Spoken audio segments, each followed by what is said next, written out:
Hey everybody, welcome back to Library Says. My name is Jamie and today I'm wrapping up all of the books I read in April. So welcome to my bed. This is my bed. I normally film in front of my bookshelves so you can see the books and it's beautiful and everything, but I'm exhausted and require a 5 p.m. cup of coffee to get through this video. But I love you guys, so I got all dolled up and I'm filming this video because it's beautiful and sunny and look at this lighting. A+, so I'm just gonna rely on caffeine and being as comfortable as possible, filming this what will be probably a long video because I have a lot of thoughts. I read 10 books and DNF'd one more book in April. And I'm gonna talk about all of them starting right now. So April is the month of the Owls Readathon, which I participated in and succeeded in passing all 6 of my owls, which is the first step to be a curse breaker, which is what I want to do. I will link my wrap-up video for the owls up above if you want to check out the books I read and for which prompts. But let me just talk about what I thought of each of those books. So it started with Year One by Nora Roberts, which I knew nothing about going in, except that it was urban fantasy, which is a departure for Nora Roberts. I've read a lot of Nora Roberts in the past and really enjoyed a lot of them, some more than others, especially her romantic thrillers. So I thought that she maybe had it in her to write an excellent urban fantasy, and she did.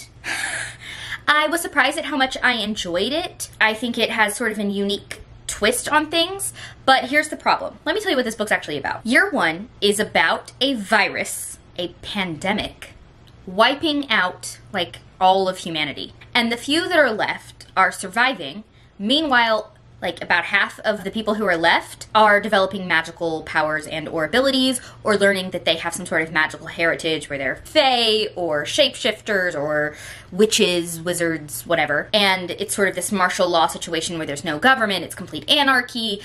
Groups of people are traveling together and other groups of people are doing horrific things to stragglers they find and robbing and raping and just horrible. So it's not an easy read, but I read it during the pandemic, which was a struggle for me. So I talk about this a lot, my thoughts as I'm reading it during my Owls Readathon Week 1 vlog. Check it out if you're interested. But in different circumstances, I would have loved this book, and even still, struggling through because I'm so stubborn, I refuse to put it down, gave it 4 stars. It's very cool. It's a cool idea. And I actually immediately when I finished it, got the second one and started reading it, realized, no, I can put this off until later, and I need to be reading more for the readathon. So I only got a few chapters in, but I was liking it, and I'm definitely going to pick it back up later at some undesignated point in the future. Next up, I read Check Please Book 1 #hockey and Check Please Book 2 Sticks and Scones. These are graphic novels that started as a webcomic by Ngozi Ukazu, updated regularly for years and years and years online, free access to the public, and they are still available that way if you want to check them out that way. But now they've been published in physical formats. You can pick it up at Barnes & Noble or at your local independent bookstore. So great. Her art grows so much, and you'll see that if you read them from the beginning to the end. But the story follows Eric Biddle. He is a gay hockey player, former ice skater, who is starting his freshman year at Samuel University, which is sort of like Yale, and he's going to play college hockey. He forms relationships with his teammates, he develops a crush. Meanwhile, he does a lot of baking. The fun thing about this is that the formatting for the comic is vlogs. Eric Biddle, Biddy, has a baking vlog where he also sometimes talks about hockey and his real life experiences at college, his first year. And then it becomes so much more about that than anything else. But there is a lot of baking. It will make you hungry. It's just so feel good and slice of life and wonderful. And you get so attached to all the characters. The relationships are wonderful. And book 1 follows his first and second year of college. And book 2 follows his third and fourth year up through graduation. And you will absolutely cry and laugh and so desperately wish there was more when you finish. So both of these, 5 stars, no contest. Next, I read Every Heart a Doorway by Seanan McGuire. I also read this for the Owls Readathon, so I break down my thoughts on this book in depth in my Week 2 Owls Readathon vlog. Check it out. But let me just say, I was kind of let down by this one. I think the concept is really cool, but I have heard that later books in the series do more of what I wanted this initial book to do, so I'm excited to continue on and see if I like some of the other books more. So I did give this one 3 stars. Next up, I read yet another graphic novel. This is Fence Volume 3 by C.S. Pacat. These graphic novels are about teenage boys at an elite prep school competing to join their school's fencing team. It's a lot of fun. It's an LGBTQ graphic novel series, and I really like all of the different, very diverse, very interesting characters. I just wish each volume did a little bit more. It's like a flash of story, a flash of these characters, and then it's over. And I'm like, oh, they're just so short. And really, I want more, and I should wait until the series is just over and then I can binge the whole thing, but I have no self-control, so I'm probably not ever going to do that. But I did really enjoy this a lot, and I gave it 4 stars. Next up, I read Tools of Engagement by Tessa Bailey. This is book 3 in the Hot and Hammered series. It started with Fix Her Up, then Love Her, Lose Her, and here we have book 3. It's the final book in the trilogy, and easily my favorite of all 3 books. I really strongly disliked the first book in this trilogy. I was pleasantly surprised with book 2, and this one just blew both of them away. It is a hate-to-love romance that follows Wes and Bethany, characters we're introduced to in earlier books in the trilogy, and they have this epic hate-to-love romance. It starts with them just pushing each other's buttons and knowing exactly how to drive each other just nuts. And by the end, I was swooning over them. This book is centered around a competition that Bethany is having with her brother that is being televised, where they're each flipping houses, and the winner, who does the best job, wins money and acclaim, and Bethany is really in it to win it and is shocked when Wes leaves her brother's employ to help her on her flip instead of her brother. It just, and they work in close quarters, and it's just good stuff. I did read this early. I got the arc on NetGalley. Unfortunately, I read it way too early, and it doesn't come out until September, but when it does come out, definitely pick this one up. I gave it 4 stars. Okay,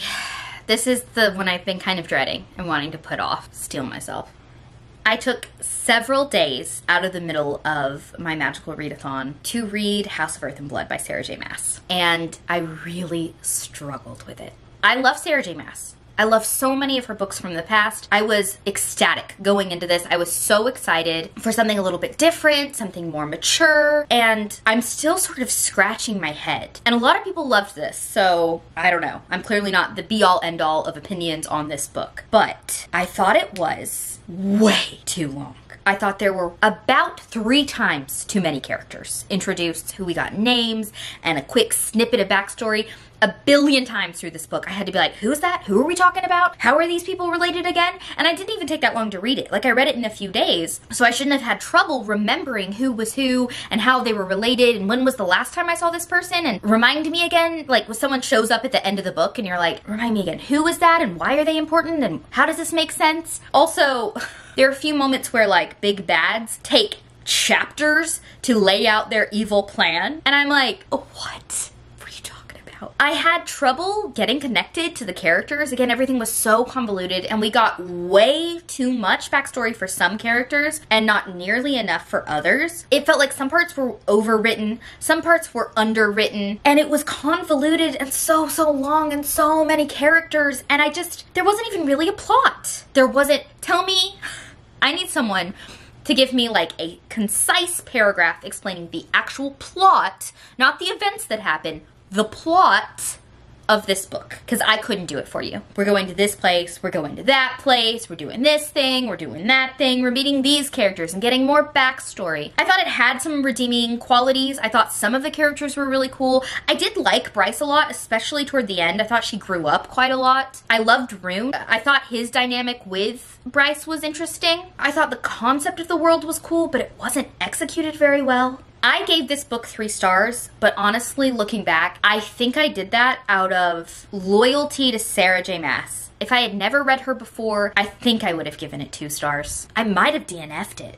I don't know. I wish I loved it. I wanted to love it, and I just did not. I did give it 3 stars. I might have to reread it one day and see if, having read it once and knowing where everything's going, I key into the important stuff a little bit better and follow it better, get attached more, and then maybe my rating will change. But for now, yeah, I'm gonna stick with 3 stars. Then I read another book for the Magical Readathon, and that was Beach Read by Emily Henry. This is an adult contemporary romance. ish about a woman who is a romance author who has had a lot of disappointments recently in her life, and it makes her sort of lose her belief in love. And she's really struggling to write a book that she's on deadline to get submitted to her publisher. So she decides to live in a lake house and try and like zone out from the rest of the world and write her book. But her nemesis from college, who was in the writing program with her, is in the house next door, and he is also an author of literary fiction. And they have this sort of hate enemy sort of dynamic to begin with, but they decide to enter into this bet where over the summer they are going to try and write books in each other's genres,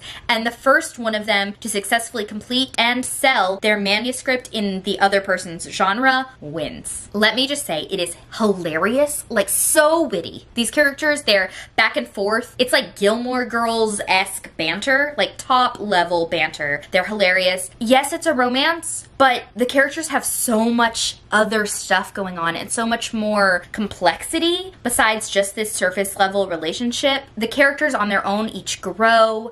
The relationship is wonderful. All of the side characters are really well developed. It made me laugh. It made me cry. I loved it, and I gave it 5 stars. And I did read the arc that I got from NetGalley. It actually comes out on May 18th, so not far. So as soon as it comes out, go get it. And then I read my last book of the Owls Readathon, which is Wild for You by Kendall Ryan. I had read one other book in this series. They're all standalone romance, but they're all like characters that are introduced throughout the series. They're all on a professional hockey team together, and they're basically coupling off in each book. I read the most recent book in this series and really enjoyed it. I thought it played really interestingly with male-female relationship dynamics and virginity and all sorts of interesting things. This book fell back into standard romance tropes that I disliked, and I just found it disappointing. I will say that this book handles some intense topics. Lots of trigger warnings. I would look them up. I think I'm gonna spoil something. So if you wanna read this book and you don't wanna be spoiled, skip ahead. But for now, spoiler,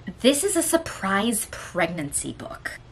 I just didn't want that. I didn't want that. It was already about female main character is fleeing an abusive relationship and so is staying in the apartment of the hockey player who is on her ex-boyfriend's hockey team. And really soon after she moves into his apartment, they end up sleeping together. You can tell he has really fallen for her, but I never really believed she fell for him besides like convenience and he's nice and like I care for him, but did she actually fall in love with him? I have my doubts. But a few weeks after she sleeps with her new roommate, she realizes she's pregnant and she doesn't know who's the dad. And that's this book. It takes huge leaps in time. Like it'll be like, oh yeah, and then I realized I was pregnant 4 months later. And a lot of things that should happen in the book on page don't. Like her telling the ex-boyfriend that she's pregnant and it might but might not be his, we hear about in retrospect in like 2 sentences. Oh yeah, he was kind of mad when I called and told him. Like, what? Sorry, this is super spoilery, and I try and avoid doing that, but I don't know how else to talk about this book and how to tell you honestly what I thought